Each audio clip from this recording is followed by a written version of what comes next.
Welcome to the Small Business Seminar from the Daily Memphian. Thanks for joining us virtually. Many of you know that we normally do 6 or 7 of these seminars every year. We tend to do them at the Brooks Museum with 100 to 250 people. But in COVID, of course, we're doing it virtually. So again, thank you for being here. We do have 4 speakers today, including small business owners and small business advisors. We'll hear from each of them. And we'll hear about how they've started new businesses or changed their businesses or navigated all the very many different challenges that small businesses have faced in the time of COVID. You'll also get a chance to ask your questions of the panelists. You can do that by within the article where this video is placed on the Daily Memphian site. Just scroll to the bottom and put your question in the comment section. Or if you're watching this on YouTube, you can go into the comment section there and put your question there. We will hear from the 4 speakers and also from our sponsors. We appreciate you being here. And also just to note that we have 2 more seminars, probably most likely done virtually, coming up. One on commercial real estate, where there is obviously a tremendous amount of activity going on, as well as one on construction development. You can learn more about those at bit.ly/dailymem-events. All right, our first sponsor, Triumph Bank. Tri-State was started in 1920. Clearly, being around for 100 years means you've figured out how to do some things right. The key to the longevity of our company has been able to provide value and service to our customers. We hadn't had a substantive conversation about our business with our previous bank in a long time. Something struck me as different about Triumph. They seem to take a great interest in what we do, and is there a better way for us to do it? I'm Lonnie Leffel, and this is my Triumph. And thanks again to Triumph Bank for sponsoring. Now our first speaker, a small business owner, Lisa Buckner, co-founder of Inside Out Life Gym. Hello, everyone. My name is Lisa Buckner. I'm the owner of Inside Out Gym in Midtown, and I'd like to thank the Daily Memphian for asking me to participate in this online seminar, and hopefully we can shed some light on what we've done during the pandemic to get through and get to the other side of it. First of all, I never dreamed in a million years that my business would be shut down by a virus, but I guess that's the world we're living in today, and you know, we all have to do what we need to do to get through it and stay safe at the same time. So I'd like to take you through our journey. Our first day closed was March 18th this year, mandated by the city. And it threw us into a tailspin, so to speak. I don't think any of us really realized what was happening at the time.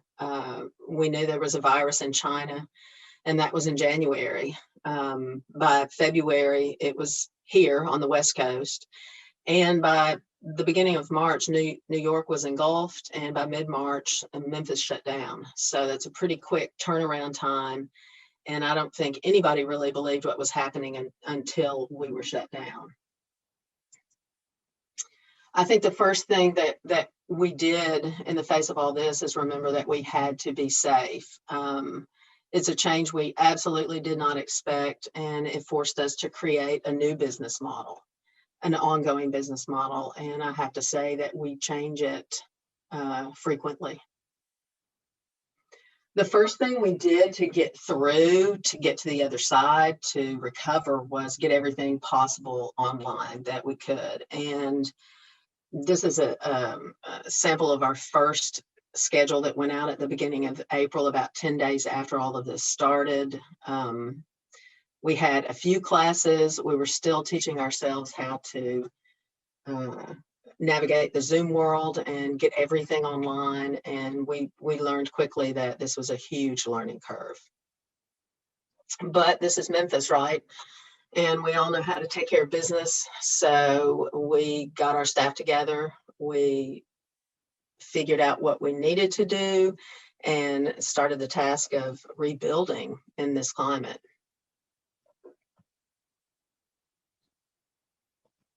So the first thing that we did was get together and establish new priorities. Staff always comes first, because without them, we are nothing. And then our customers and the building itself. It took a week or so to decide how we were going to approach this, how we were going to attack everything. and we got started quickly.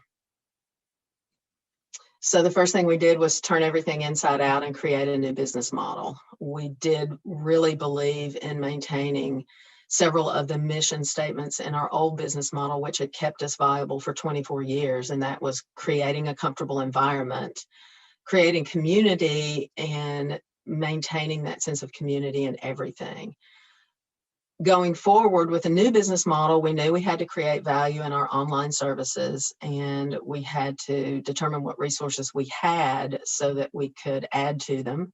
And then we wanted to engage our customers in this journey and be honest up front that, you know, this is new for us as it was for them, and we would do our best and continue to maintain our high level of training and services, and hopefully create extreme value in this new format. We also created and launched our own app so that members could stay in contact with the gym via smartphone and have workouts available at their fingertips and calendars and know what was going on, as well as changes and new things we were offering. That ongoing communication was huge. We sent out numerous customer emails just to let everyone know what was going on and how we were handling everything. We increased our social media presence, and we staffed the gym. Even though we were closed, we staffed it with one of our employees at least 3 or 4 hours a day to answer phones and answer questions that a lot of members were having. We communicated the plan to them, and then we got about our online training. At this point, I think we hadn't seen any of our members, nor had they seen us for about a week. And once they did, you can see the smiles on these faces. Everybody was really excited to connect and get back to a good workout schedule and see their friends and family from the gym. Then, we all heard the reopening at the beginning of May, and phase 1, 25% capacity. We had to figure out what that meant, sit down, work the numbers. We had a little over 400 members at our place. So what is 25% of that? It took a few days, and then we finally figured it out. And our number one priority is and has always been safety. We deep cleaned the gym during our downtime. We moved equipment, cleaned light fixtures, you name it. Everything got mopped and swabbed. And then we set about researching appropriate cleaning products on an ongoing basis. What we found was a product called Vital Oxide that's EPA registered to disinfect for COVID. It's also gentle for people and the environment, and it's actually a grade 4 disinfectant for food surfaces, which basically means that you don't have to wipe it off. And it is applied using an electrostatic mister, and then you have to allow it to dry for 24 to 48 hours, and it continues to clean up to 4 weeks after it's been sprayed. We also use the product within the gym itself. After everyone leaves at night, we mist the place down again. I can't emphasize enough safety. It is our new motto. This is actually a slide of the company in town that comes in and every 4 weeks and does application of Vital Oxide, and he literally hits every nook and cranny of the place. So on May 7th, a couple of days after the city reopened, Inside Out reopened.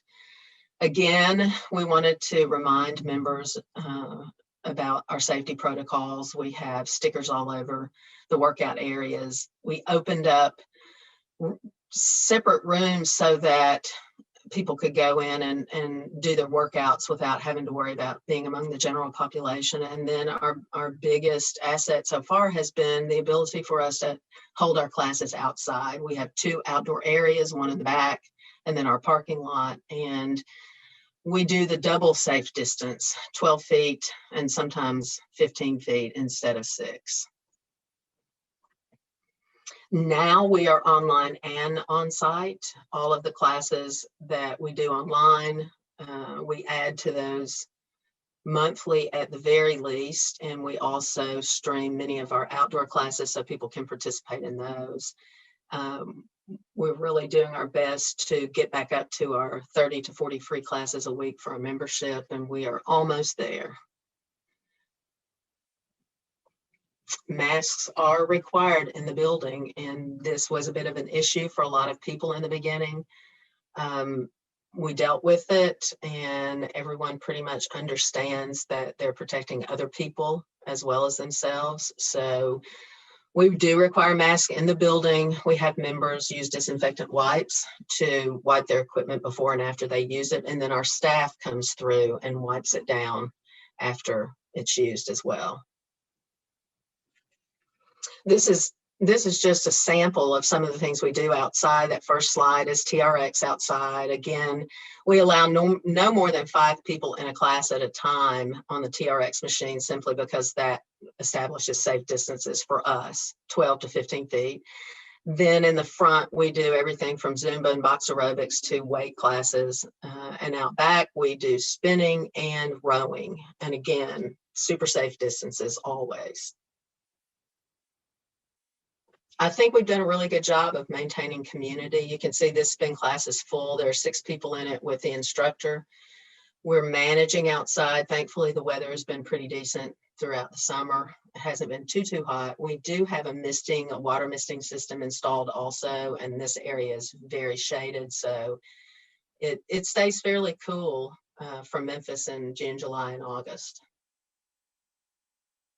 I think the main thing that we've tried to get across to our membership and our staff is that we're all in this together, in the community, in our business, in the world, basically. So we're good reminders of that for everybody. And we created a t-shirt back in April to help us get through the month since we were shut down.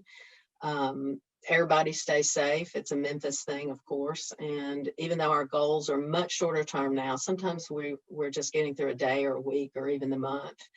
But ultimately, we are planning for our 25th anniversary in 2021. And hopefully the virus will either disappear as quickly as it came or at least be contained. And we just like to say from inside out, everybody stay safe out there. You guys have a great day. Thank you.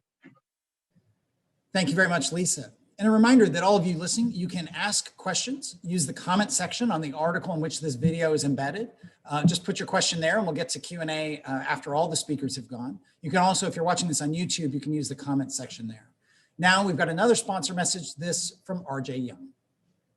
Hello, everyone. My name is Tyler Aldridge, and I'm the sales manager located in the Memphis area.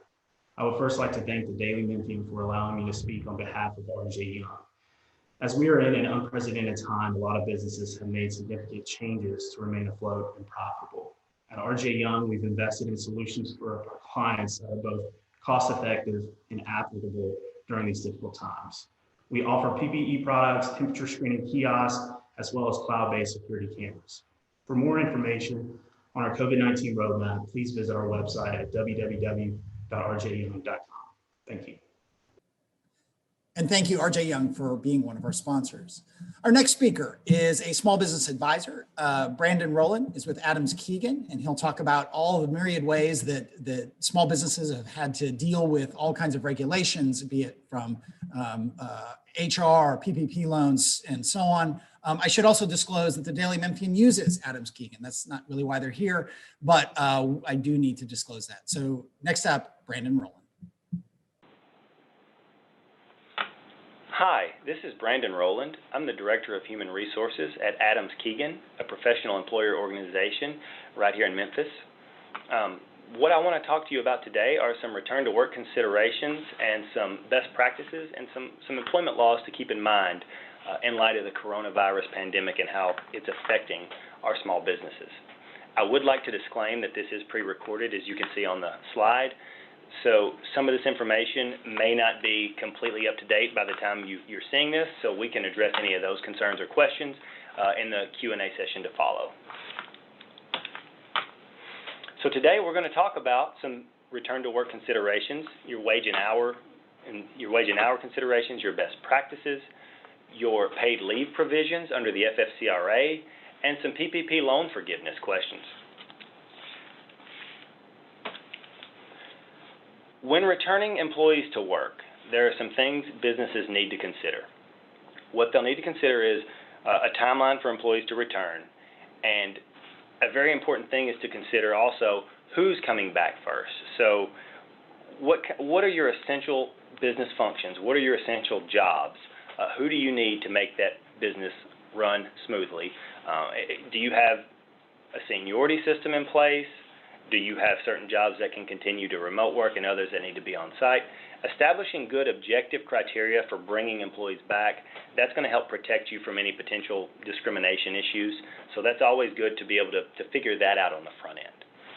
You're also going to think through accommodations that some of your employees may need. You may have employees that, let's say they may be older and they may be at a higher risk. You may have employees that are parents and they have children and you know they're probably going to need a flexible schedule.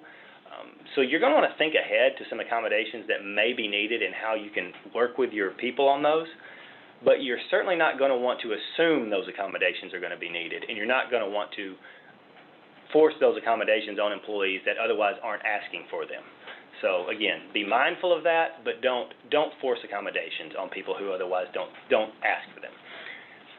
You need a COVID response plan. The best plan is a proactive plan to where you're limiting your employees' exposure in the first place. So if you are maintaining good social distancing, you're wearing masks as needed, and you are not having your employees, cluster and spend too much time at close distance, that's really going to help you, because when and if you have an employee who tests positive and needs to be removed from the workplace, you are not going to have a contact tracing crisis where every other worker in the office has been exposed to that person. So be proactive, take the social distancing seriously, and then if you do have an exposure, you're going to want to remember the CDC's 6-15-48 rule. The 6-15-48 rule basically says that you will need infected employees to identify others who worked within 6 feet of them for 15 minutes or more within 48 hours prior to the sick individual showing symptoms or later. You're also going to keep in mind the 10-24 rule from the CDC. And that says if you have an employee who is showing symptoms of COVID, or if they've tested positive for COVID, they should generally be safe to return to work if at least 10 days have passed since the onset of the symptoms or since the positive test, and if at least 24 hours have also passed where they are completely fever-free without the use of any fever-reducing medicines. As long as their other symptoms are also improving, and they should generally be safe to return to the workforce. You're also going to want to keep in mind that employees who have just been exposed but they don't actually have symptoms, they still need to follow the normal 14-day quarantine procedures. Another final point to touch on is the possible wage and hour issues from trying to do more with less. Some employers are bringing back their exempt employees, and their exempt employees are doing some manual labor, which is fine. They're helping out. If you have a hotel, you may have your managers doing some laundry or helping clean rooms, and that's generally okay. But just be aware that the duties test does say, especially for administrative exemptions, that they primarily need to be doing office or non-manual labor. So helping out is one thing, but being mindful of not losing that exemption by having them do too much that would risk their exemption is something to definitely pay attention to. So now let's move on to the paid leave requirements under the FFCRA, or the Families First Coronavirus Response Act. So this act applies to businesses with fewer than 500 employees, and it provides up to 2 weeks of paid leave to their employees for certain qualifying reasons, as I have listed here on the slide. It's important to note that this is leave that the employer actually gets credit back for. So this is leave that when the employer pays this, they get to claim a refundable tax credit against their federal taxes. So the government actually reimburses them for paying out this leave. The reasons are listed. In general, it's if an employee is ill, seeking a diagnosis, or being quarantined, or if the employee is taking care of someone else who is ill or quarantined, then they're going to be eligible for this leave. There's also a fifth reason where the EFMLA provision applies, and that's the last one here that says the employee is caring for a child whose school or place of care is closed. So under that case, not only are they going to get the 2 weeks of FFCRA paid leave, but they're eligible for an additional 10 weeks of EFMLA, so it could be a total of 12 weeks of pay, and in that case it would be at 2/3 of their pay rate, up to $200 a day. Keep in mind that the EFMLA provision also goes with the FMLA, so you can't use more than 12 weeks total in a year when you use this EFMLA combined with FMLA. But it's important to note that does apply to employers as well. The rate of pay that you're going to have to pay an employee differs based on the reason. So if an employee is out for their own health reasons, then they're generally going to be eligible for their full rate of pay, up to $511 a day. And if they're out to take care of someone else, it's going to be 2/3 their rate of pay, up to $200 a day. So that's important to keep in mind. There are also some exemptions that apply to the FFCRA. Healthcare providers can exempt themselves from the FFCRA leave provisions in some circumstances. And also, very small employers, if you have fewer than 50 employees, you may be able to exempt yourself from the EFMLA provision if you can argue that you have an undue hardship in granting it. There's too much to cover on this to be able to cover comprehensively on this slide. So I would like to direct you to the Department of Labor's Q&A website, because they do have a lot of good questions and answers that address specific employer concerns. And they also have a poster that applicable employers are required to post to notify their employees of their rights. And that poster does have a lot of helpful information on it as well. Some common issues I see with our clients whenever we are dealing with the FFCRA. Granting the leave without a qualifying reason. So an employer has good intentions and they send an ill employee home and tell them they'll pay them under the FFCRA. No problem, it's reimbursable, right? Well, the problem is that's not actually a qualifying reason. The employee actually needs to be seeking a diagnosis or otherwise quarantined by a medical professional. So the employer simply sending you home because you're sick is not going to be enough. And that's important because if you're paying this leave without a qualifying reason, you risk not being able to be reimbursed for it. Another issue that's a very hot topic would be an employee choosing to homeschool their child. So if an employee has child care available and they're choosing not to avail themselves of it, then they're not going to qualify under that fifth reason that I discussed on the last slide. So that's important to know, because Shelby County, they have, Shelby County Schools is all virtual. So those parents will be eligible for the FFCRA paid leave because they can't send their child to school.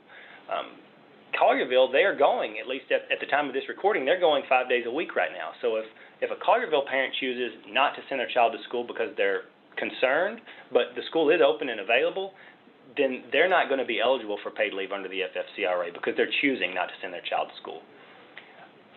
Don't require the use of regular PTO before you allow employees to use their FFCRA paid leave. Employees are allowed to use the FFCRA paid leave first, and you cannot require them to use their own paid leave or to supplement FFCRA leave with their own leave up front. Now, you may allow an employee to supplement their leave if they're getting paid only the 2/3 rate because they have one of those reasons. You may allow them to supplement the other 1/3 with their own PTO, but don't require it. And then finally, pay attention to what rate you're paying. Make sure that the rate you're paying, whether it's full or 2/3, is in accordance with the reason that they're out on leave, and also pay attention to those wage caps that I've previously discussed. Now, you're fine with paying more than that, but you're not going to get credit from the government for paying more than those wage caps allow. I'm going to close with some thoughts and some hopefully helpful tips on the Payroll Protection Program, since it's about time to file for forgiveness. The Payroll Protection Program was designed to allow small businesses the ability to get access to about 2.5 months worth of payroll so they could continue to pay their employees throughout the coronavirus crisis. The time to actually receive the loans has passed. I believe that closed on August 8th. So I'm not going to get too far into that side of things, but I will leave you with some information since it is now time to start filling out those forgiveness applications for some of you who have chosen to take a Payroll Protection Program loan. Some things that cause confusion with our clients are who counts as an over $100,000 employee, or also if you've looked at the worksheet on the forgiveness application that's known as a Table 2 employee. Keep note that they don't have to have actually earned $100,000 last year to be classified as one of these Table 2 employees. All they have had to do was earn an amount of money in any pay period that, if annualized, would be over $100,000 total for the year. So for example, if I'm paid weekly and I make $1,000 a week, I make $52,000 a year. However, let's say I have 1 week where either I work a lot of overtime or I receive a bonus, and that in 1 week out of last year I made $2,000. So since that $2,000, if annualized over my entire year, 52 weeks, would come out to be $104,000, I would be considered an over $100,000 employee or a Table 2 employee based on that one high paycheck. Keep that in mind because that's important, because those employees are employees that any wage reductions of greater than 25% that have occurred with them when you're comparing covered period against Q1 wages, those wage reductions do not count against your payroll protection program loan forgiveness, whereas the wage reductions for the lower paid or the under $100,000 employees would count against your overall loan forgiveness if you've reduced their wages by more than 25%. So it's important to be able to understand who goes in that second table to remove them from that equation. Another thing I'll point out is employers are allowed to go up to 24 weeks to use their loan proceeds, but they don't have to lock into 24 weeks. So if you received your loan and you didn't have enough time to spend it in the initial 8 weeks, but you don't want to lock into 24 whole weeks, you don't have to. You can go 9 weeks, 10 weeks, you can go however far you want. And when you've spent all the money that you need to spend and that you want to get forgiveness for, you can file your loan forgiveness application with your lender and essentially close your covered period by doing so.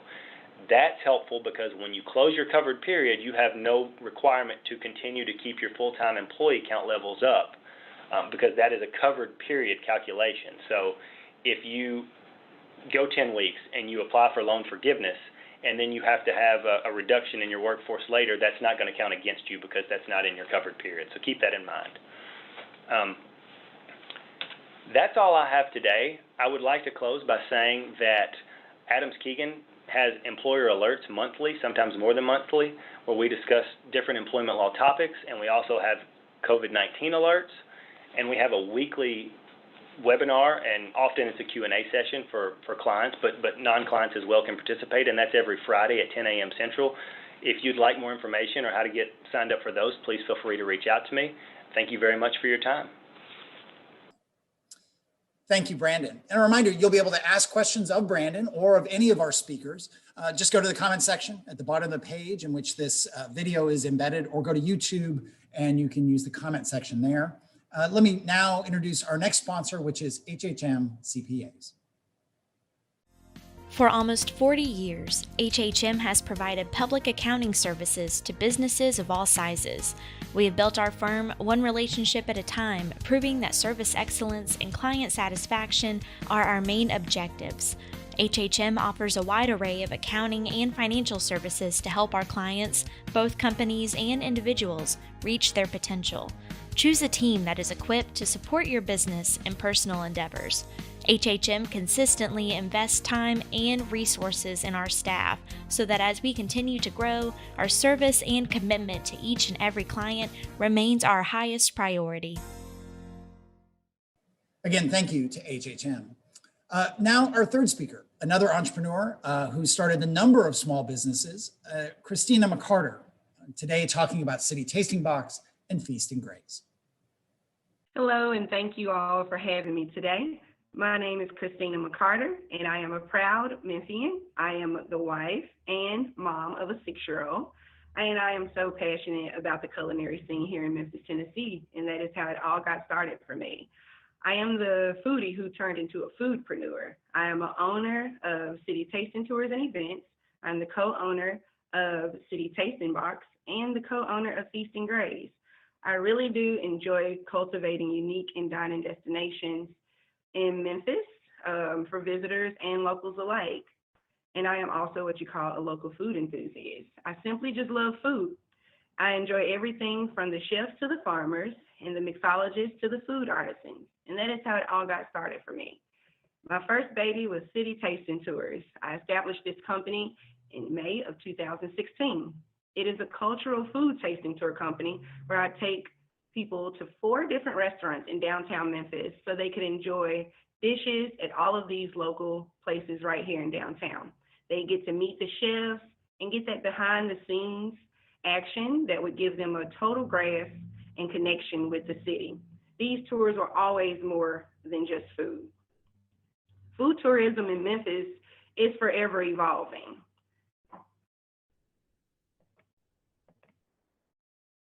Everything about my tours started totally different from how I thought that it would end. I started thinking that I would have a tourist audience, and I ended up having 80% local audience, which meant my cuisine had to change. Everybody in Memphis is so used to eating barbecue and fried catfish. So what I did, I changed all the fried catfish on the tours to the blackened catfish eggs Benedicts from Rizzo's. And I changed those barbecue nachos to Greek nachos from Grecian Gourmet. And I was scared. I thought maybe the visitors wouldn't like this, but I was so honored to see that they wanted to try more than just the barbecue. And I was glad to be that person who could do that for them. Around 2019, I realized people really do enjoy these tours. And why do they love them so much? Well, one thing is, it's a fun way to meet people.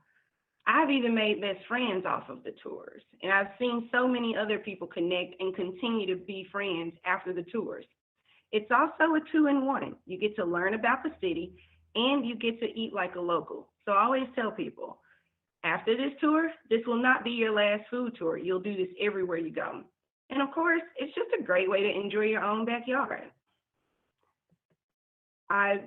Then I started to expand. I started doing city tasting events. It was a new way for me to branch out of what I was doing, but kind of stay in the food scene. So I launched Craft Food and Wine Festival. After that, I partnered with my friend Tiffany, who is a fellow cheese lover, and that's how we started Feast and Graze, which is a cheese board delivery service. Now, of course, we all know 2020 came and everybody started planning like you normally would do. But COVID happened and everything stopped immediately. There were no more tours, there were no more events. And that was the unthinkable for me. But after realizing, okay, this is where we are, I realized that the show must go on. And there was no way that I was going to let my second family that I've spent 4 years building just go without me trying to help in some kind of way. So that's how the virtual food tour experiences came. We decided we could deliver a 3-course meal to all the Shelby County residents. And then we would send them this exclusive video link and they could enjoy it and have this food experience right in the comfort of their own home. So food tour experiences, they started in March 14. The first stage was exiting that denial stage. Is this really happening? Yes, it's happening. So what are we going to do? Phase 1, it was all about to-go meals. So I called all the restaurants that I was already working with and just trying to see who would be comfortable working with me amidst a pandemic. Restaurants were closing rapidly and things were changing very fast. So we had to act very fast to make this work. By March 2016, I decided to launch the virtual food tour experiences on my birthday. And I got a great response. The tour sold out in the whole month of April. And even Downtown Memphis Commission, they awarded us with a virtual event grant, and that helped so much with the startup cost. And I really was grateful for the local, just support local push that was happening nationwide.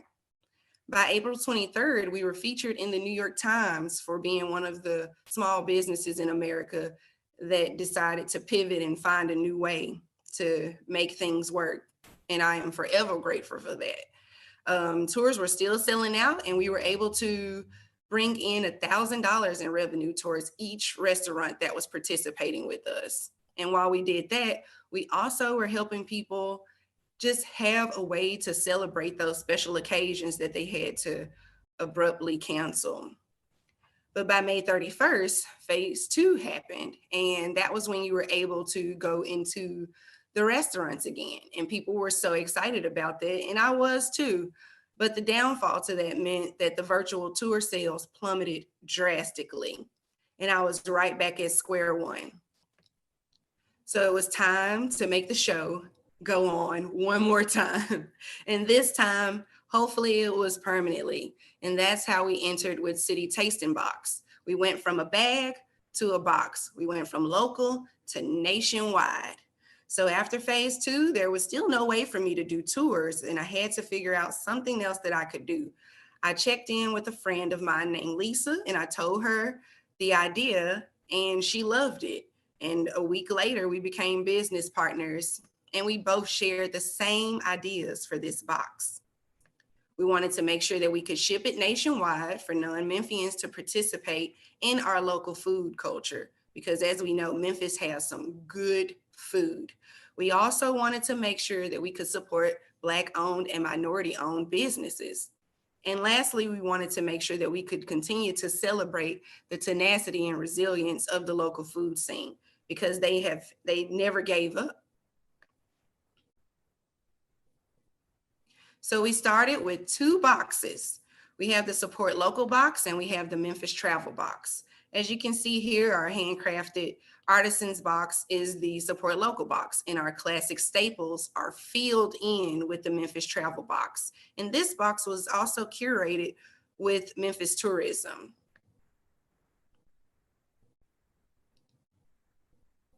So through every storm, there is always a lesson, right?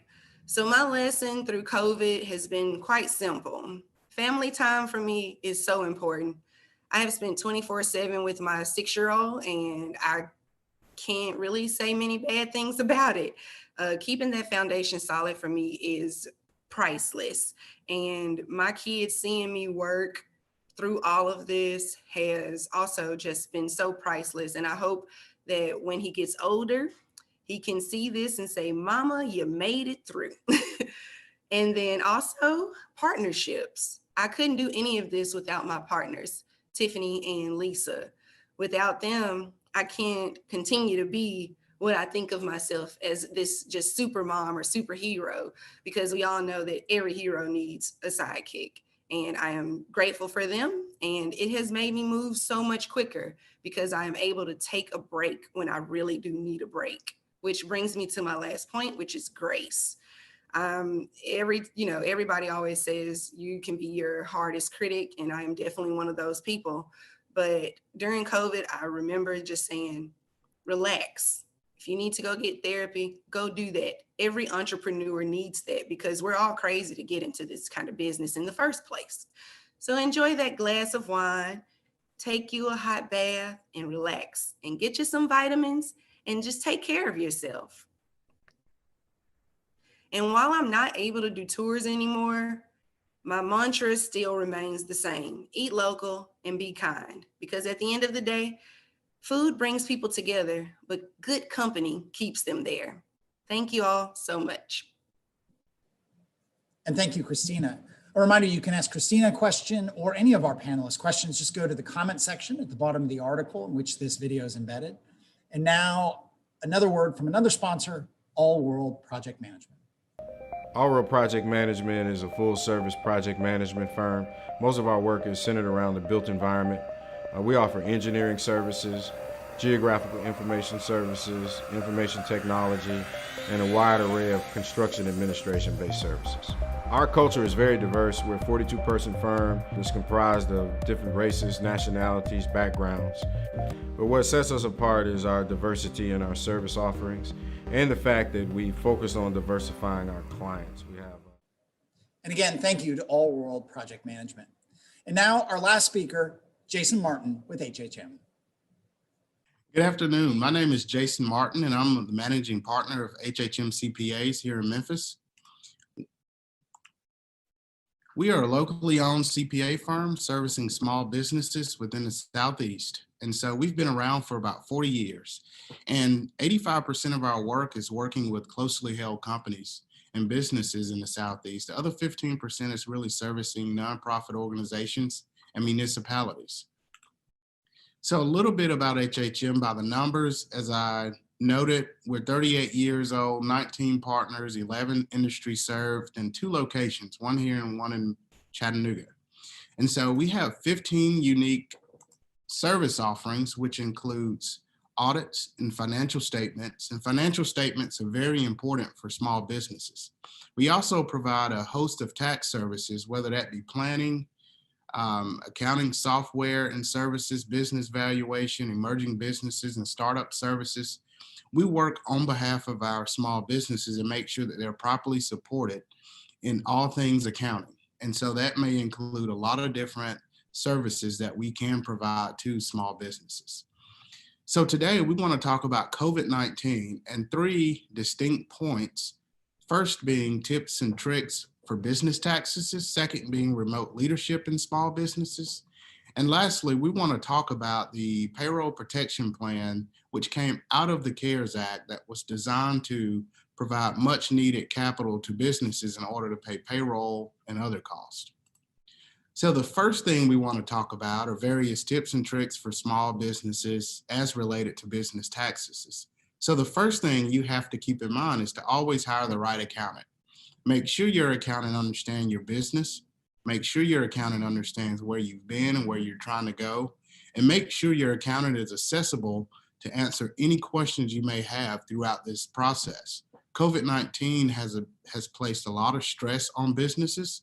And so you want to make sure you have someone in your corner, and that's going to be the right accountant that can help you answer questions and usher you through any kind of planning that you may have. The second bullet point there, make sure you maintain adequate records. To know where you're going, to know where you currently are, you have to make sure you have good financial records, and they have to be adequate financial records. So make sure you have the right accountant in place that can help you decipher and provide you with good financial records. You also want to make sure you separate business and personal expenses. A lot of times, small business owners really commingle those two. We want to make sure that those are properly separated so we understand how to treat those, and we want to make sure that we discuss with you how your business is doing. And the only way to do that is to make sure that we understand a true picture of the business without personal expenses included. You have to understand the difference between your gross and net income. Gross is what you receive.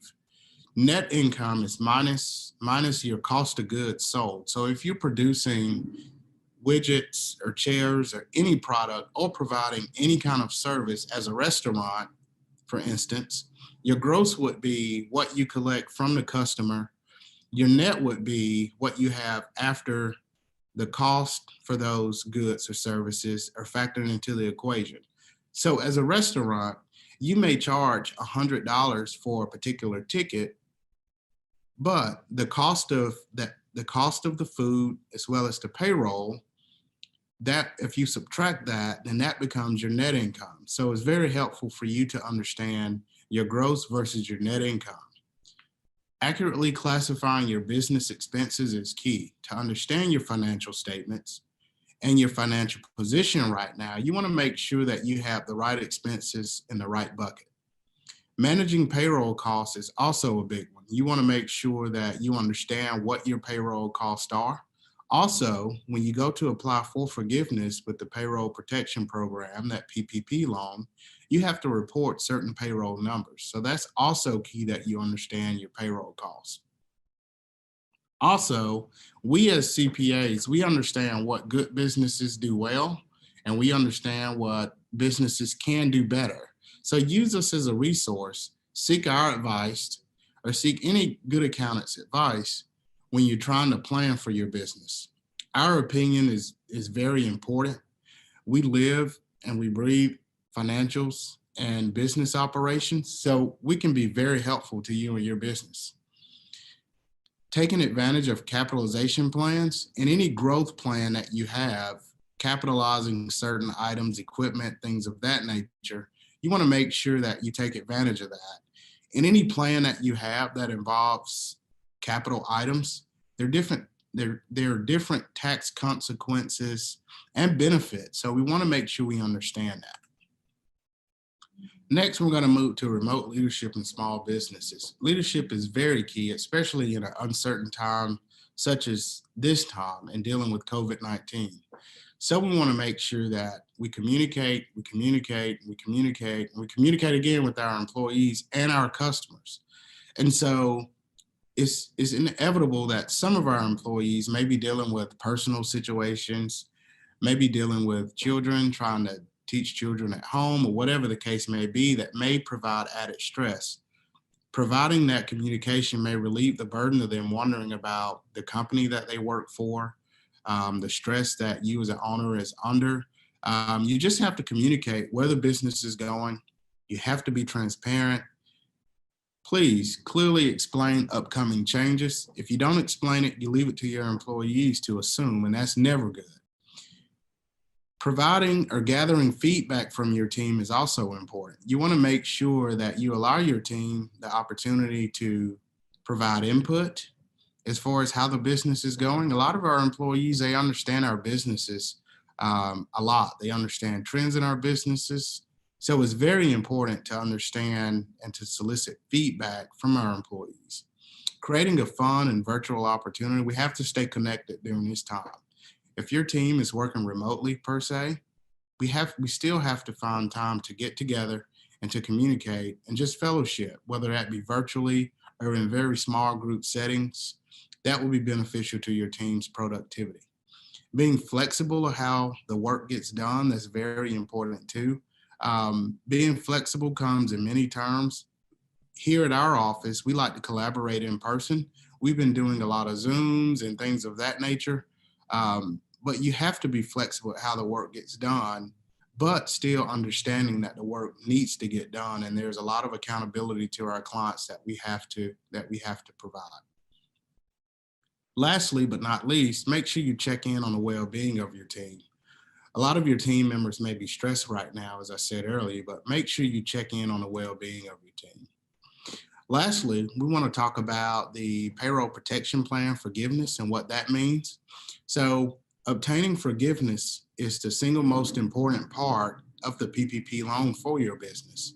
If not, you will have to pay that money back.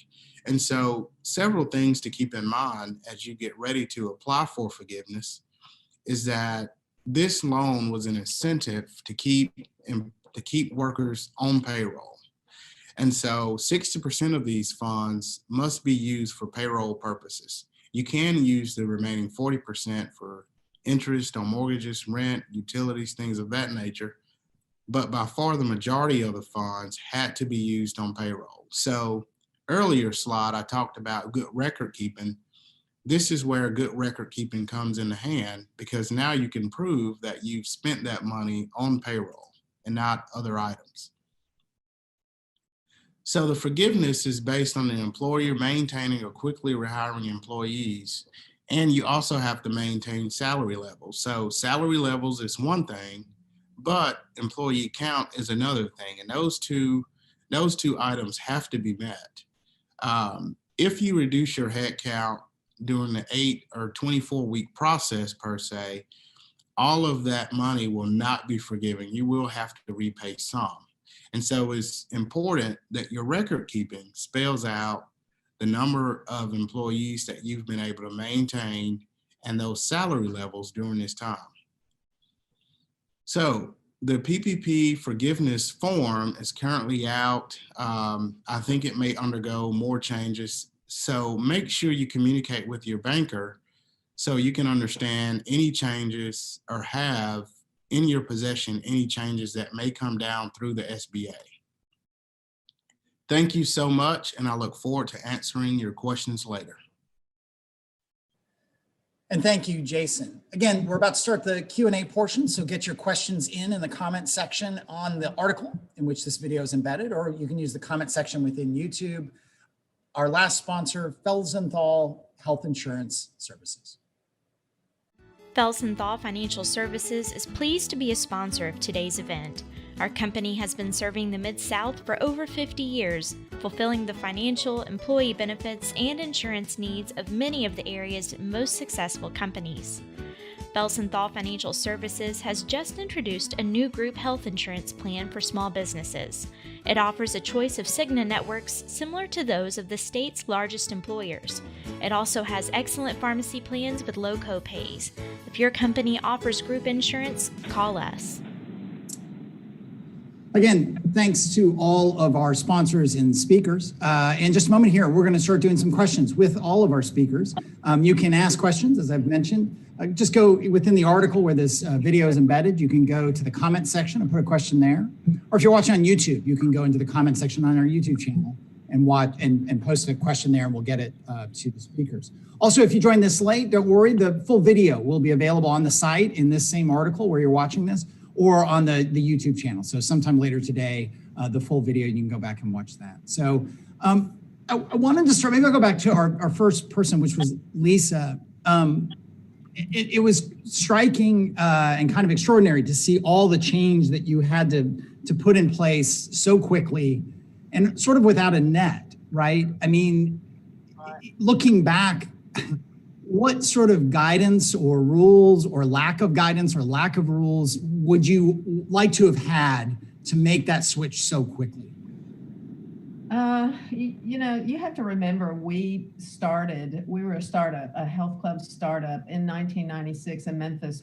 So, our mantra was jump and the net will appear. So that wasn't all that different from what we, had been doing from the get-go. This was different because it literally took our customers away.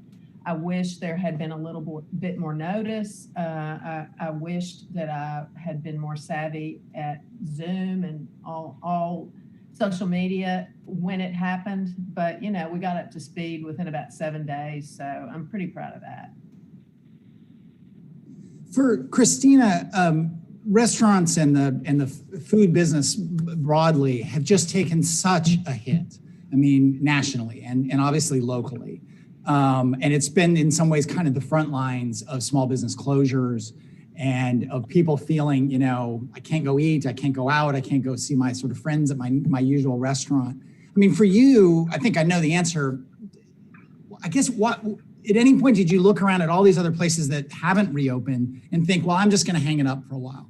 I'll come back when this is over. Yes and no. I wish that I had moments where I did wish that I could just not do anything and just kind of use this time as a time to rest or something. But the honest truth is that I did not have that option, and I didn't want the people that I worked with to go out of business because, they didn't have any customers. So I just kept trying to think of what else can I do to make this work for not just me, but them as well. Go to Brandon. Brandon, you mentioned we did, just because, as Lisa said, knowing more about Zoom, we pre-recorded the presentations today just to make sure everything went well. Mm-hmm. And you mentioned in yours that, things could change. It was 2 weeks ago, which in Corona time is many, many years ago. Yes. What has changed in that 2 weeks since you recorded that small businesses need to be thinking about? So Eric, that's a really good question with a funny answer. When I first recorded this, I was actually a little hesitant to do it that far out because, it was an absolute roller coaster. We had new rules, new laws, new clarifications of old laws. So putting out something that early made me a little nervous, hence the disclaimer. And then after that, things pretty much died. So we are still basically where we were then. So all that content is still applicable, is still fresh. The only thing that's really hit the news is the Trump executive order with the tax deferral of Social Security. Outside of that, things have pretty much been par for the course. Do you or Jason want to tackle what that? Because there's a tremendous amount of confusion about what that payroll tax change means. It is sometimes referenced as a payroll tax holiday, which is not accurate. It's sometimes talked about, where it's a forgiveness of payroll taxes, which it isn't that either. The government has done that in the past post-recession. Brandon, you want to take a stab at explaining it, and I'll ask you, Jason, whether you're recommending people should avail themselves. Yeah, I think that's a good idea. We can start with me, and then we can let Jason, the tax expert down there, actually add on and correct as needed. So I will say, it is a little bit misunderstood. We've had a lot of our clients reach out and ask us, hey, what's going on with this tax holiday? And I have to explain, this is just a deferral. So this is still a tax bill that's owed. So when you choose to, leave that money in your employees' pockets, which is fine, it's a great benefit. Just know that you as an employer are responsible for ultimately collecting and remitting that tax. So what you're really doing is just deferring your ability to collect it, and you will ultimately be liable for that on the back end. And one other thing that I'd like to point out is I've seen some really good sources and some really good news articles that are incorrectly stating that it's FICA tax as far as the employees portion of Medicare and Social Security, and it's only the Social Security portion of FICA. It's kind of trickily worded in the memo, so I wanted to point that out as well. So, yeah, Jason, go ahead. Well, I was just going to piggyback on Brandon. I think part of it, there is a lot of confusion that's still out there, but for businesses, a lot of questions haven't been answered. And so we're really not recommending that companies take advantage of this simply because it's a lot of confusion and it's an administrative nightmare really for smaller businesses to keep up with it.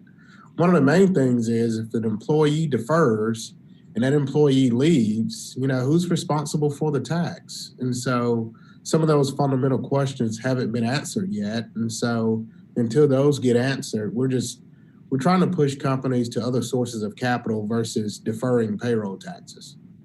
And it is roughly 6.5%. Is that what it is? If a company and an employee does take it, they get about 6% that doesn't come out, but then is ostensibly due come January 1st. That's right. It's a short-term source of capital, really. Yeah. Let me go back to Lisa. For small businesses, one of the biggest things the federal government did, obviously, was a PPP loan, the PPP loan program. Daily Memphian got a PPP loan. Many companies did locally. Did you go through that? And what was your experience? Or if you didn't, why did you not? Yeah. No, I did. I got a PPP loan, and I think I was in one of the first waves of distribution. I have a great bank, and we've been with them for 25 years, and they got on board and helped us out really quickly.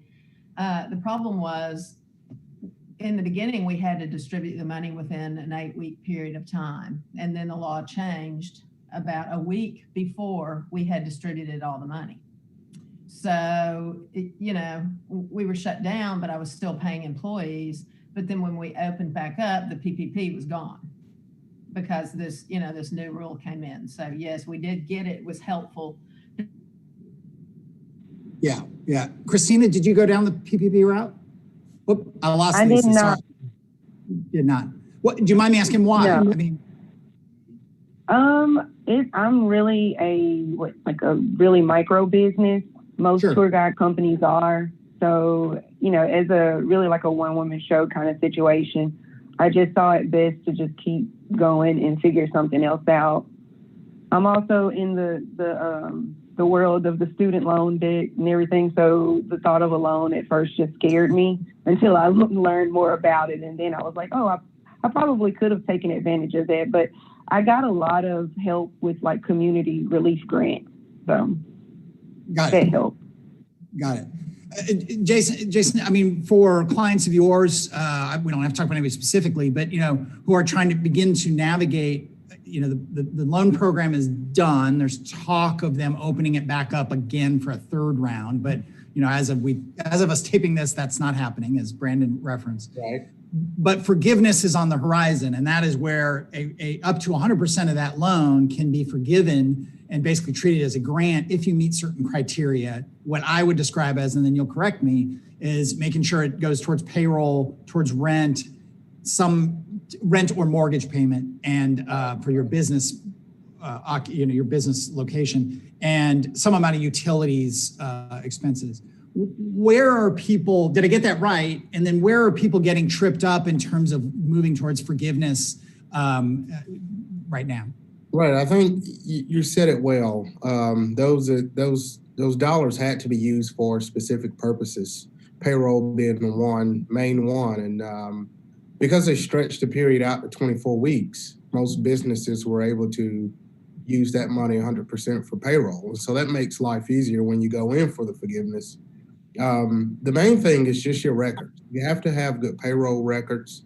You have to have your documentation in place, and communicate with your banker. You know, bankers, the general consensus is these loans are unsecured, so bankers want to forgive them for businesses. And so just communicate well with your bankers to understand what they need, the timing of how they need the information, and what format they need the information in. That's going to be key. Just being organized and being timely will be key to getting these loans forgiven. And the forgiveness period, it varies by bank. Am I right about that?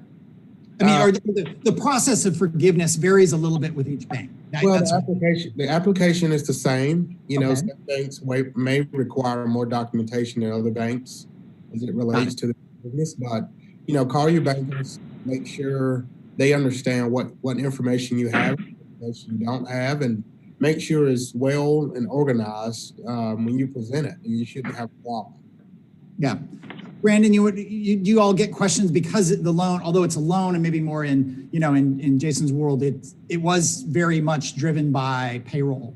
And so to what extent are you seeing clients with questions, confusion, needing clarity on PPP? So a lot of clients have asked, about I guess they called it the 60-40 cliff or the 75-25 cliff, where you have to use at least so much in payroll. And some people were confused. Can I use it all for payroll? Do I have to use 60% for payroll and 40% for something else? And the answer is yes. You can use it all for payroll. That's absolutely acceptable.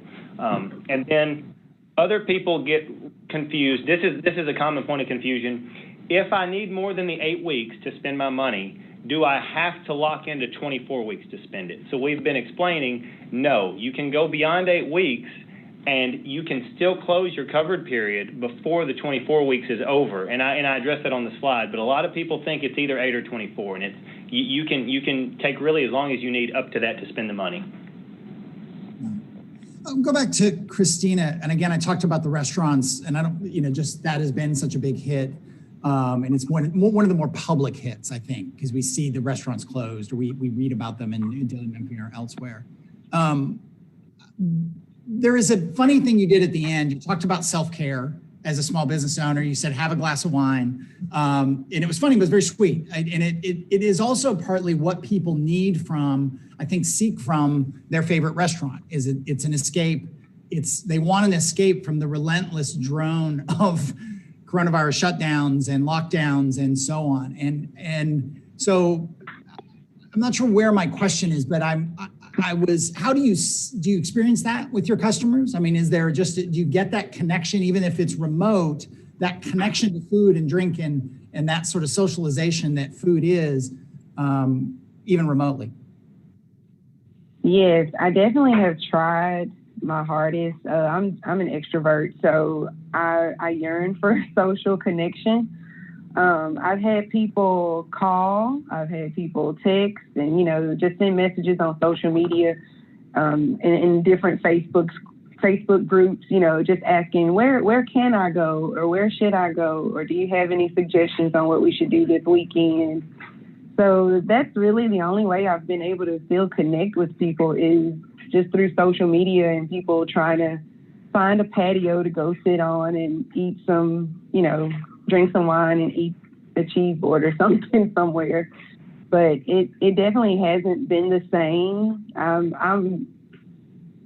Like I said earlier, I think about it almost every day about doing a tour every day. I can't wait to get back to it. A similar question for you, Lisa. I mean, a health club is for many people, it's a form of mental health as well, right? I mean, it's a routine, and there's all kinds of connections to physical activity and mental health. And so, I even think early on, and I'm not faulting anyone, because early on everything was just so chaotic and unknown. But if we remember way back to March and April, there were a lot of recommendations: don't go to the parks, don't go outside, don't be near anybody. Which obviously then we realized, well, being outside is relatively safe and is incredibly important for people. And so do you see that among your members, among your customers, that this need to be, have some sense of routine, but also the health of working out and taking care of themselves? Absolutely. I mean, we have such a high usage rate at our place because we are a small gym, and gosh, that routine of just coming in and doing the classes that they're used to doing, I mean, it's part of their lives. And when we were shut down, you know, we stationed somebody at the gym to answer the phones because people were calling in and seriously, like Christina said, asking us, what can we do? Where should we go? And so we just started letting them come get weights and take them home. I mean, we didn't know what else to do. You know, that was pretty much the beginning. And then once we got some things online, those routines came back and people sort of adapted like we all have. Let me switch. We'll wrap things up here in a minute, but I'm going to switch, and I guess I'll come to you, Brandon, on this. You mentioned it, some do's and don'ts. You're not a lawyer, so we're you know, all the caveats on this. But there are a lot of small businesses that are very concerned about lawsuits. Whether that is that, you know, and we'll give everyone the benefit of the doubt for the purpose of the conversation that it's an employer who's trying to do things right, but ends up doing something wrong. And that, what are some of the, again, that might be with customers who come in and get exposed and get sick, or it might be, and maybe more frequently in an office environment or warehouse environment, it might be somebody who gets exposed and sick, from a coworker or, you know, an incoming customer. Go through, I know you touched on the presentation, but maybe highlight a few things that people really need to watch out for, because it's not real clear. And not to speak ill of lawyers, but there are probably some lawyers out there that would like to, you know, move on this. And there's also some employers out there that would like to cut corners. I mean, it goes both ways. Oh, absolutely. This is a time to be aware of those lawsuits that are going to be coming out.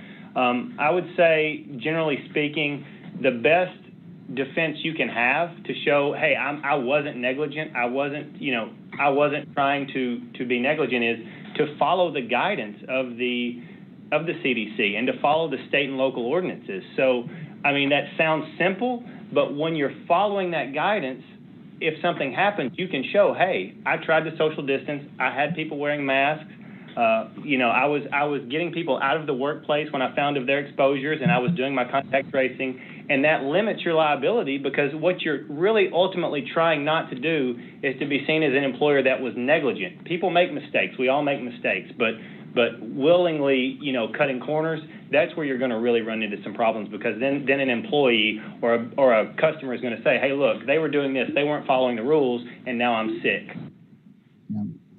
Yeah. Any last thoughts from you, Jason, things we didn't touch on here in the Q&A here? Any last things?